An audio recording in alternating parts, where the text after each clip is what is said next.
Ochira Chennallur fashion homes CTM ട്രസ്റ്റിന്റെയും ജീവനക്കാരുടെയും കൂട്ടായ്മയിലാണ് വയനാട് കളക്ടറുടെ നേതൃത്വത്തിലുള്ള ദുരിതാശ്വാസ ക്യാമ്പിലേക്ക് നിത്യോപയോഗ വസ്തുക്കൾ നൽകിയത്.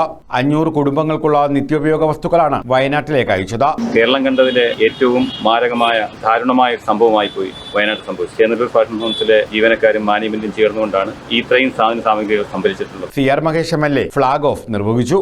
വയനാട്ടിൽ സമാനതകളില്ലാത്ത പ്രകൃതി ദുരന്തത്തിൽപ്പെട്ട് എല്ലാം നഷ്ടപ്പെട്ട ജനവിഭാഗത്തെ സഹായിക്കാൻ സംസ്ഥാന സർക്കാരിന്റെ പുനരുദ്ധാരണ പ്രവർത്തനത്തോടൊപ്പം നിന്നുകൊണ്ട് ഇവിടെ ഈ സ്ഥാപനം ചേന്നല്ലൂർ മാതൃകാപരമായ ഒരു പ്രവർത്തനമാണ് നടത്തിയിട്ടുള്ളത്. ട്രസ്റ്റ് പ്രസിഡന്റ് മെഹർ ഖാൻ ചേന്നല്ലൂർ, PB സത്യദേവൻ, BS വിനോദ്, അയ്യാണിക്കൽ മജീദ്, ബിനു, അൻസാർ മലബാർ, സ്നേഹ സന്തോഷ്, ഫേമസ് ഷാജി, അനൂപ് ചന്ദ്രൻ, ദീപ തുടങ്ങിയവർ പങ്കെടുത്തു. ഒരിക്കലും നമുക്ക് സഹിക്കാൻ കഴിയാത്ത ഒരു വാർത്ത, അതിനെ അതിജീവിക്കുക എന്നുള്ളതാണ് ഏറ്റവും വലിയ നമ്മുടെ കാര്യം. അതിന് ഈ നാടിന്റെ ആകെ സഹായം വേണം. ഈ സന്ദർഭത്തിൽ ചേന്നല്ലൂർ റബൽസ് വലിയൊരു സഹായമായി പോവുകയാണ്.